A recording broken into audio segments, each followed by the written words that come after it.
Hello guys, welcome to another episode of Locker Room. This is Abhinay, this is Chari, and ఇది చూడకండి, ఇది మేము మా operator మేము చూస్తున్నాం.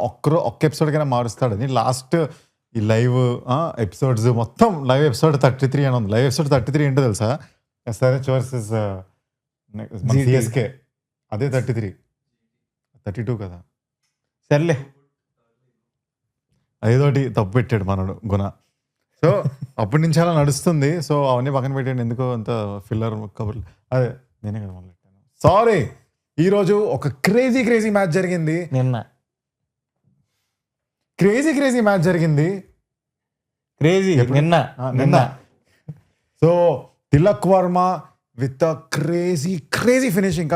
ఇంకా తిలక్ వర్మవి ఇలాంటి ఫినిషెస్ ఉంటాయి ఇండియాకి, ముంబై ఇండియన్స్కి మెంటల్ వస్తుంది అవి చూస్తున్నప్పుడు. పీక్ లైక్ ఒక ఎక్సైట్మెంట్ వస్తుంది అది చూస్తుంటే. ఎందుకంటావు? అంటే నేను ఒక సింపుల్ థియరీ ఉంది నాకు ఈ విషయంలో. అదేంటంటే ఇప్పుడు యూజువల్లీ మనం T20స్లో 300 స్ట్రైక్ రేట్, 280 స్ట్రైక్ రేట్ ఇవన్నీ చూస్తూ వస్తున్నాం కాబట్టి కామన్ అయిపోయింది. బట్ తిలక్ వర్మ ఎలా ఉంటాయంటే, తిలక్ వర్మ ఇలాంటి వాడతాడు కాబట్టి తిలక్ వర్మని ఎప్పటికీ టీంలో ఉంచుకోవాలి అన్న టైప్ ఇన్నింగ్స్ అవి. ఇప్పుడు ఏషియా కప్ ఫైనల్ ఉంది, literally that is the innings which said Tilak Varma Indian టీంలో ఉండాలి అని. Tilak Varma deserves to be in that team అని. ఇప్పుడు ముంబై ఇండియన్స్కి 2 ఇన్నింగ్స్లు ఆడాడు అలాగా. ఒకటి GTకి అగెయిన్స్ట్ అహ్మదాబాద్లో సెంచరీ కొడతాడు, అదొకటి ఈరోజు ఇన్నింగ్స్. ఆ రెండు నువ్వు స్టార్టింగ్ చూసావు అనుకో ఏంట్రా అనిపిస్తుంది. టైం తీసుకుంటున్నాడు, T20 కోడెడ్ ఇన్నింగ్స్ కాదు, ఎట్సెట్రా ఇవన్నీ అనిపిస్తాయి.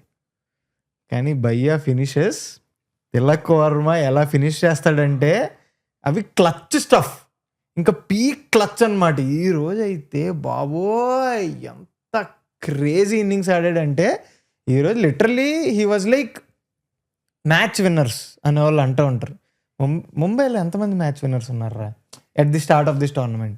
వి had Rohit Sharma, we had Suryakumar Yadav, we had Hardik Pandya, we had Jasprit Bumrah, Trent Boult వీళ్ళందరూ ఉన్నారు. ఇంకా నేను మిస్ అయిపోతున్నాను, లైక్ రికిల్టన్స్, డికాక్స్, వీళ్ళందరినీ పక్కన పెట్టేస్తే కూడా there is a proven match winner now in the name of Tilak Varma. So he is the future, ఇంకా undoubtedly is the future. So what an innings ఇలా అన్నాడు చూడు, క్రేజీ. తిలక్ ఇక్కడ వరకు ఇది పక్కన పెడితే ఫస్ట్ ఇన్నింగ్స్ చూసుకుంటే ముందు, before all of this, first ఇన్నింగ్స్లో ఎప్పుడైతే Punjab came in, Punjab Priyansh Arya and all, actually చెప్పాలంటే the ball was moving very well స్టార్టింగ్లో. And it was Priyansh Arya, Prabh సిమ్రన్కి it was not that easy. అవును, ఫస్ట్ గట్టిగా మాట్లాడితే first 4 overs I think 30-31 runs అంత ఇచ్చారు. దీపక్ చహర్ చాలా భలే కంట్రోల్ చేశారు. దీపక్ చహర్ బుమ్రా దాంట్లోనే 1-2 కొట్టారు, తగిలినాయి. కానీ దీపక్ చహర్ బాగా వేసాడు అనిపించింది. దీనికంటా ముందు నమందీర్ క్యాచ్ డ్రాప్, అది end of the day they given ahead and won the game. పండురా అది, యూ కెనాట్ డ్రాప్ దట్ రా, because the way Punjab batted, Prabh Simran ఆ ఇన్నింగ్స్ లేకపోయి ఉంటే it would have been much worse the situation. But Naman Dhir apparently whatever read stats is that he dropped the most number of catches this IPL. పండు catch రా ఈరోజు అయితే, ఓ easy.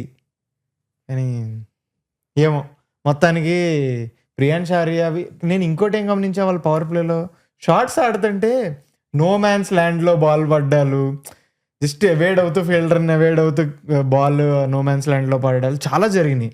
But Deepak Chahar చాలా బాగా వేసాడు. ఇంకొకటి నువ్వు గమనిస్తే బౌల్డ్స్, ఎన్ని బౌల్డ్ అయినాయి, ప్రతి బౌల్డ్ కూడా ఆల్మోస్ట్ ఐ థింక్ అయినా ప్రియాంశార్య, తర్వాత శ్రేయస్ అయ్యర్, కూపర్ కానలీ, వీళ్ళు ముగ్గురువి బెయిల్ టాప్ లో. జస్ట్ శ్రేయస్ అయ్యర్ ఇంకా ఆఫ్ స్టంప్ తెలియదు, కానీ కూపర్ కానలీ అండ్ ప్రియాంశార్య అయితే అది జస్ట్ లైక్ లిటరలీ మొన్న ఐ థింక్ ఎవరిది మొన్న క్యామ్ గ్రీన్ ది వికెట్ చూసాం కదా, సేమ్ అలానే పైన top, like beautiful top of off stump bowling, watch those wickets చాలా బాగా వేశారు. అండ్ పంజాబ్ మిడిల్ ఆర్డర్ ఏదో శశాంక్ సింగ్ మళ్ళీ వర్కౌట్ అవ్వలేదు. సూర్యాంశ్ బాగా ఆడుతుంటే సూర్యాంశ్ని తీయడానికి రాజ్ బావా క్యాచ్ పట్టాడు. కెమెరామ్యాన్ ని డిసీవ్ ఎప్పుడైతే నువ్వు చేస్తావో అప్పుడు Superhuman stuff spectacular catch, full home lander stuff ఇది, అదే. Mad crazy. కానీ అందరూ ఈరోజు నాకు మెయిన్లీ నాకు దీపక్ చాహర్ది మాత్రం బౌలింగ్ మంచిగా అనిపించింది. లైక్ తనకి ఇచ్చిన ఓవర్స్ క్రూషియల్ ఓవర్స్ బాగా వేసాడు. ఆ తర్వాత కూడా కార్బిన్ బాష్ చిప్పింగ్ చేశాడు. And then there is lord sudden గా ఒక సీజన్ కి 3 మ్యాచ్లు వీళ్ళు సడన్ గా 3-4 మ్యాచ్లు వస్తాడు, వచ్చి మొత్తం కిలిగేస్తాడు. ఆ ఓవర్ లో కొట్టించుకుంటాడు, ఆ ఓవర్ లో వికెట్ కిలిగేస్తాడు, కొట్టించుకుంటాడు, వికెట్లు తీస్తాడు. మొత్తం ఇట్ ఇస్ 2 వికెట్ ఓవర్ ఒకటి పడింది కదా. సో చాలా బాగా వేసాడు షర్దుల్ ఠాకూర్. అంటే ఇక్కడన్నా మీకు ఎకానమీ 9.75 కనిపించవచ్చు, కానీ 4 వికెట్లు తీసాడు. That is Shardul Thakur. And Shardul Thakur నువ్వు చూసుకుంటే it is core, very Shardul Thakur coded, because me number of dot balls చూసుకోవాలంటే వేసిన 24 బాల్లో 12 డాట్ బాల్లు, మిగతా 12 బాల్లో 39 రన్లు. సో ఇట్ ఈస్ భలే అసలు క్రేజీ.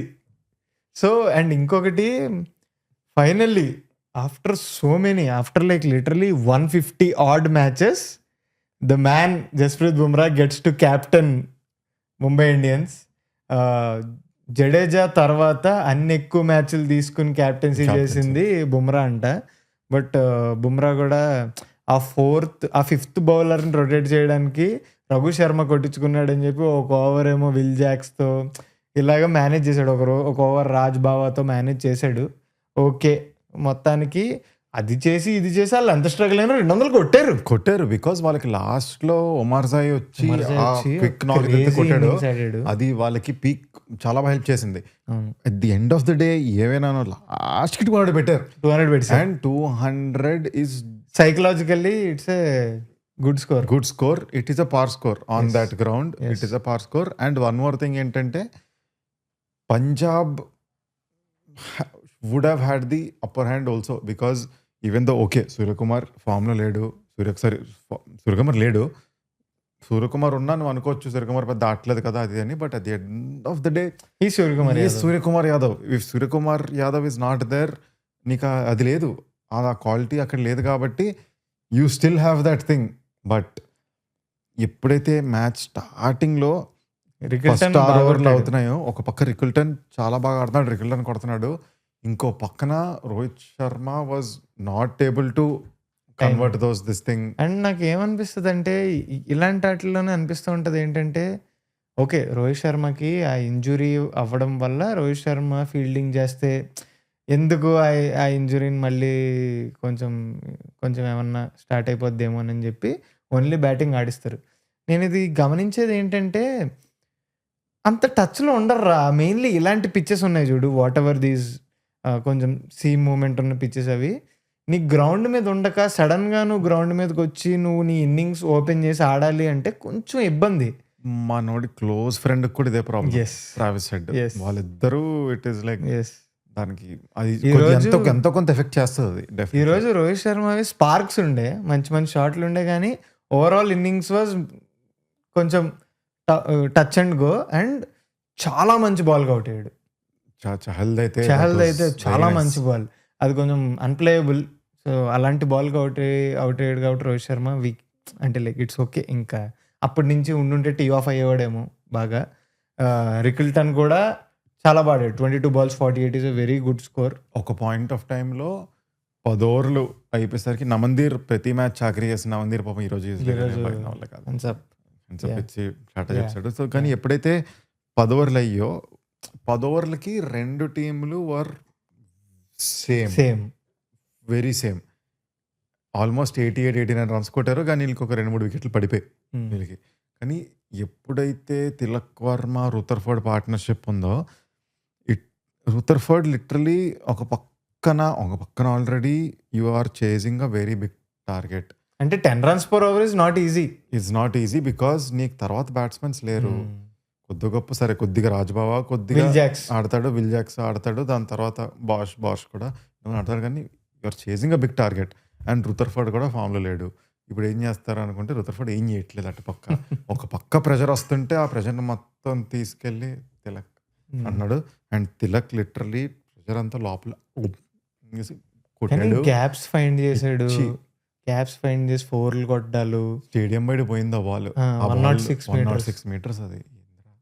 కానీ అసలు సిక్స్లు కూడా టార్గెట్ చేస్తాడు రా. It's a very calculated play. మనం లాస్ట్ మ్యాచ్లో లైక్ ప్రీవియస్ డే లాస్ట్ వీడియోలో విల్ టాక్ అబౌట్ కోహ్లీ మొత్తం ఒక రోడ్ మ్యాప్ వేస్తాడు, ఇలా ఇలా ఇలా ఇలా చేయాలి. Same Tilak also constructs his innings. నీకు ఎలా అనిపిస్తుంది అంటే వాళ్ళు ఆల్రెడీ వాళ్ళకి తెలిసి ఏం చేస్తారు, మనం ఇంకెవరిది there is no part, the bowlers and all they have decided what to do. వాడు ఆడి స్క్రిప్ట్ ఆడ మైండ్ లో ఉంది, ఆడి స్క్రిప్ట్ పరంగా వెళ్ళిపోతున్నాడు అన్నట్టు. కొంచెం his making these things happen కదా, it is so good to see. And ఒక పక్క ఎంత రూథర్ఫోర్డ్ ఎంత అయితే it made it hard for Tilak to go at every single ball that came. అటు పక్కన రూథర్ఫోర్డ్ వికెట్ పడగానే వచ్చాడండి విల్ జాక్స్ అయితే తిలక్ నువ్వు కొద్దిగా పర్లేదు నేను చూసుకుంటాను ఇక్కడ నుంచి. అండ్ అక్కడ ఇప్పుడు రూథర్ఫోర్డ్ పడిన తర్వాత కూడా required run rate was what 15. 3 overs 50 runs కొడితే కొట్టేసారు. కానీ ఈ విషయంలో మాత్రం ఒకటి, Punjab bowling week. Next Punjab bowlers వికెట్లు తీయట్లా. ఈరోజు అజ్మత్ని వేసుకున్నారు, అజ్మత్ బ్యాటింగ్లో బాగా ఆడాడు. అండ్ ఇంకోటి వాళ్ళు వికెట్లు తీయకపోవడం, ఈరోజు బౌలింగ్ వేసాడు చాకరీ, వికెట్లు తీయట్లా. నెక్స్ట్ ఎన్ని రన్స్ ఇస్తున్నారంటే అన్ని రన్స్ ఇస్తున్నారు, ఇర్రెస్పెక్టివ్ ఆఫ్ ఇప్పుడు వాళ్ళ దాంట్లో బౌలర్లు లేరా అంటే నీకు ఇండియా మెయిన్ బౌలర్ అయిన హర్షదీప్ సింగ్ ఉన్నాడు, యుజ్వేంద్ర చాహల్ ఉన్నాడు. సో వాళ్ళకు ఉన్నారు. కాకపోతే ఇంకొక సాడ్ థింగ్ ఈరోజు వాళ్ళది ఏమైందంటే వాళ్ళు విష్ణు వినోద్ని వాడేశారు ఇంపాక్ట్ ప్లేయర్ కింద. సో హర్ప్రీత్ బ్రార్ అని చెప్పేశారు కూడా, కానీ హర్ప్రీత్ బ్రార్ రాలా. సో విష్ణు వినోద్ వచ్చాడు, దానివల్ల ఒక బౌలర్ షాట్. కొంచెం ఎలా అయిపోయిందంటే సిచ్యువేషన్, కొట్టించుకుంటున్నాం, ఏం చేయాలో తెలీదు. బాట్లెట్ అండ్ మళ్ళీ బాట్లెట్ని తీసుకొచ్చారు. అండ్ ఇంకో రాడ్ థింగ్ ఏంటంటే I don't know how much this is like sub కింద విష్ణు వినోద్ వాడేశారు. దే హ్యాడ్ అన్ఫార్చునేట్లీ వాళ్ళకి ఇది లేదు కదా కూపర్ కాన్లీని వాడడానికి, దాన్ని ఏమంటారు ఆప్షన్ అప్రూవల్ అదేదో లేదు కాబట్టి అది కూడా బ్యాడే. లేకపోతే Cooper Connolly is a very good bowler, is a very good, బాగా వేస్తాడు 2-3 hours. బట్ అయిపోయింది. అండ్ హర్షదీప్ సింగ్ 3 overs చాలా బాగా వేసిన, లాస్ట్ ఓవర్లో wide of the stump slot ball వేయడం, తర్వాత ఏమో సరే ఎంతో కొంత వేసాడు అది అయింది అనుకుంటే దాని ముందు ఓవర్లో యాన్సన్ కొట్టుడు 20 runs ఎంత కొట్టించుకున్నాడు. దాని తర్వాత మనోడు ఎంత ట్రై చేసినా 12-13 runs వెళ్ళిపోయాయి. ఈ సంవత్సరం ఈ లెక్కను చూసుకుంటే గెలిచిన మ్యాచ్లో ఓడిపోయిన మ్యాచ్లో మార్కో యాన్సన్ ఈ సంవత్సరం ఏమన్నా మూమెంట్ గుర్తొస్తుందంటే నాకు ఒకటే గుర్తొస్తుంది, అదే మన కిషన్ క్యాచ్.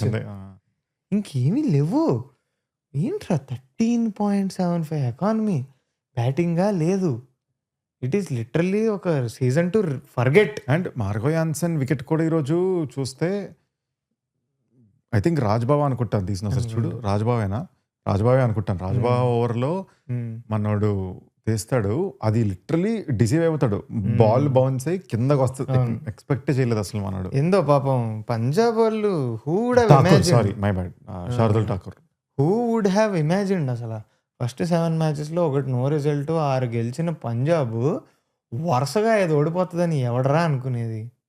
డామినేట్ చేసేసి మనమేమో ఒక పాయింట్లో వివరాల్సి లైక్ టాప్ 2 ఆర్సీబీ అండ్ మనం లిటరలీ ఒక పాయింట్ ఆఫ్ టైం అదే అన్నాం, ఆర్సీబీ పంజాబ్ కింగ్స్ ఫైనల్స్ కానీ ఆడకపోతే it's a big upset to whoever is not playing అని. పంజాబ్ వాళ్ళు ఇప్పుడు సెట్ ఏంటి, పంజాబ్ వాళ్ళకి ఉన్న మ్యాచ్లు ఏంటి, ఒకటేమో ఆర్సీబీతో, ఇంకోటి ఎల్ఎస్జీతో 2 matches ఉన్నాయి. And at this point it's like mostly if they have to do on their own 2 matches గెలవాలి అంతే. If they have to go on their own. Punjab కింగ్స్ని ఈ సీజన్ అలాంటి ఫాల్ నేను ఈ మధ్య ఎప్పుడు చూడలేదు, అంత పైన డామినేట్ చేసి కింద పడిపోవడం అనేది. కానీ చూడాలి, ఇప్పుడైతే ఇంకా ఇంట్రెస్టింగ్ అవుతుంది. This will definitely be an advantage help to SRH teams like SRH, CSK, RR, చాలా help. It is a thank you Punjab కీ హోయే, thank you. Next let's go to the match that's happening today. ఈరోజు CSK versus LSG. CSK versus LSG ఏంద్రా, sorry ఎల్ఎస్జీయే కదా, sorry నువ్వు ఎవరు అనుకున్నావు? కేకేఆర్ అనుకున్నాను, కొంచెం brain fried. LSG CSK versus LSG. It is happening in Lucknow. Lucknow Ekana stadium. ఇప్పుడు వరకు చెన్నై వాళ్ళు చపాక్లో వాళ్ళ ఫోర్ట్రెస్గా మార్చుకొని క్రేజీ ఫామ్లో ఉండి వరుసగా మ్యాచ్లు గెలుస్తున్నారు. ముంబైని కొట్టారు, తర్వాత అలా మొన్నే లక్నోని కొట్టారు. మొన్నే లక్నో కొట్టారు. కొట్టారు రీసెంట్. సో ఇప్పుడు తీసుకెళ్ళి మళ్ళీ లక్నోని ఎకానాలో పెడుతున్నారు. అసలు కానీ the biggest shift, biggest change in CSK's camp is ఇంకోళ్ళు ఇంజరీ కదా, అలవాటే కదా సిఎస్కే అంటే. ఇంకా ఇట్స్ లైక్ పాపం వాళ్ళ ఇంజరీ లెవెన్ అనేది ఇట్ ఇస్ సో సాడ్. ఈ పాయింట్ ఆఫ్ టైమ్ లో I feel very bad. Like అరే అంతమందిని రిప్లేస్మెంట్లు తీసుకోవడం, రిప్లేస్మెంట్ కూడా ఇంజరవడం. స్పెన్సర్ జాన్సన్ ఏవేడో కూడా తెలియదు నాకు. మళ్ళీ ఇప్పుడు ఇంకో అతన్ని తీసుకున్నాను, ఫారెస్టర్ అలాగే నెక్స్ట్ మ్యాచ్ ఆడ్డు. ఎక్కడ వస్తాడరా, వచ్చి ఎలా దూకుతాడరా. అండ్ ఆల్సో ప్రాబ్లం ఏంటంటే లక్నోకి డైరెక్ట్ ఫ్లైట్ ఉందో లేదో కూడా తెలియదు నాకు. అక్కడి నుంచి కనెక్టింగ్ రావాలి. అమ్మో ప్రాబ్లం ఏంటంటే ఓవర్టన్ వాళ్ళ పజిల్లో ఒక important piece. Literally LSG match లో మ్యాన్ ఆఫ్ ద మ్యాచ్ రా. అదే కదా, వికెట్ల మీద వికెట్లు, 140+ బౌలింగ్ వేస్తాడు, 150 వేస్తున్నాడు, 150 వేస్తున్నాడు, బ్యాటింగ్ ఆడేస్తాడు లాస్ట్ లో వచ్చి. It is a very huge blow. ఏదో కొద్దిగా వర్కౌట్ అవుతుంది మన లైనప్ అనుకునేది మళ్ళీ మొత్తం కెలిఫై అయిపోయింది. టైం వేర్ అవ్వకూడదు. మ్యాట్ హెన్రీ లాంటి నుంచి నేను అలాంటి షూస్ని ఫిల్ చేస్తా అని చెప్పాలి. ఫారెస్టర్ రాకపోతే, ఫారెస్టర్ వచ్చినా తెలీదు, అన్నోన్ టెరిటరీ. పాపం వెరీ సాడ్ అలా అని చెప్పి. బట్ ఒక ఓవరట్ ఏంట్రా అంటే they are playing a team like LSG who are like okay ఫీల్డ్స్లో ఉన్నారు వాళ్ళు. నేను పూరన్ ఫామ్లోకి వచ్చాడు అనుకున్నా, లేదు రాలేదు. నేను లాస్ట్ మ్యాచ్ మార్చ్ ఏదైనా ఇంకా చేస్తాను. ఇంగ్లీష్ ఆడిసాడు. సో మరి చూడాలి ఎకనాల్లో ఇంగ్లీష్ ఎలా ఆడతాడు. సో వాళ్ళ ఓపెనింగ్ ఒకటి, అండ్ వాళ్ళ బౌలింగ్ ఎంత కాదన్నా సరే వాళ్ళు ఒక 200 స్కోర్ పెట్టారంటే వీళ్ళు బాగా బౌలింగ్ వేస్తారని ఫీలింగ్లోనే ఉన్నాం. But at the same point of time నాకు చూడాలనుకుంటున్నది, నేను చాలా వెయిట్ చేస్తున్నది ఓపెనింగ్ పార్ట్నర్షిప్ ఇన్ సిఎస్కే. ఒకళ్ళు ఆడితే ఒకళ్ళు ఆడట్లేదు, ఇద్దరూ ఆడాలి. ఇద్దరూ కొంచెం ఒక 80-100 ఆడితే కొంచెం చూడాలనుకుంటున్నా. వెరీ క్రూషియల్ మ్యాచ్, ఎలా ఆడతారో చూద్దాం. రేపు జేమీ ఓవర్టన్ ఉంటే I would have been confidently saying సిఎస్కేకి వెరీ గుడ్ ఛాన్సెస్ అని. ఇప్పుడు I feel it's going to get interesting. ఏమొద్దో తెలీదు. సో ఎల్ఎస్జీలో కూడా ఇప్పుడు ఒకలా చూసుకుంటే every SRH fan, as an SRH fan సిఎస్కేని ఎల్ఎస్జీ కొట్టాలి అని అనుకుంటాం. కానీ నాకు ఎందుకో పర్సనల్లీ నాకేమనిపిస్తుంది అంటే సిఎస్కే విల్ స్టిల్ ఎలా ఒకలా గెలుస్తారు అని అనిపిస్తుంది. మరి నాకు, నీకేమనిపిస్తుంది? తెలియదండి. లాస్ట్ టైం నేను గిక్కుతున్నాం అన్నప్పుడే బోర్లా పడిపోయాం. సో గైస్ కమెంట్స్ లో మీరు చెప్పండి ఎవరు కొడతారు సిఎస్కే ఫ్యాన్స్. ఏంటి ఓవర్టన్ లేకపోవడం వల్ల అంటే మీరు అనుకోవచ్చు, బాబు ఓవర్టన్కి ఎందుకురా ఒక్కరు లేకపోతే వేరే వాళ్ళు లేరా అని. బట్ స్టిల్ మేము అన్నట్టే is an important piece in the puzzle కాబట్టి ఎలా అనిపిస్తుందో మీకు చెప్పండి. ఏంటి మీ ఛాన్సెస్? సబ్స్క్రైబ్ చేయడం మర్చిపోకండి, అలాగే లైక్ చేయండి, కామెంట్స్లో మెన్షన్ కరో. ఇప్పుడు టాప్ 4 ఏంటో మెన్షన్ కరో. పంజాబ్ ఓడిపోయిన తర్వాత మెన్షన్ కరో. నేను లాస్ట్ మ్యాచ్లో మన ఇద్దరం లాస్ట్ వీడియోలో నువ్వు నేను ప్రెడిక్షన్ చేశాను. నువ్వేమో ఆర్సీబీ జీటీ ఎస్ఆర్హెచ్ సిఎస్కే అన్నావు, నేను ఆర్సీబీ జీటీ ఎస్ఆర్హెచ్ పంజాబ్ అన్నాను. పంజాబ్ పోయింది. ఇప్పుడు ఏంది ఇలా అవుతుంది? సిఎస్కే గురించి చెప్పమంటున్నాడు మనోడు. నాకు ఎందుకో సిఎస్కే కొట్టేస్తుందేమో, రేపు ఈరోజు గెలుస్తుందేమో అనుకుంటున్నాను. చూద్దాం. అలా అంటే వర్క్. అవునా? సిఎస్కే అది గైస్, థ్యాంక్ యూ, బాయ్. మీరు కమెంట్స్లో చెప్పండి. తొక్కిరికింగ్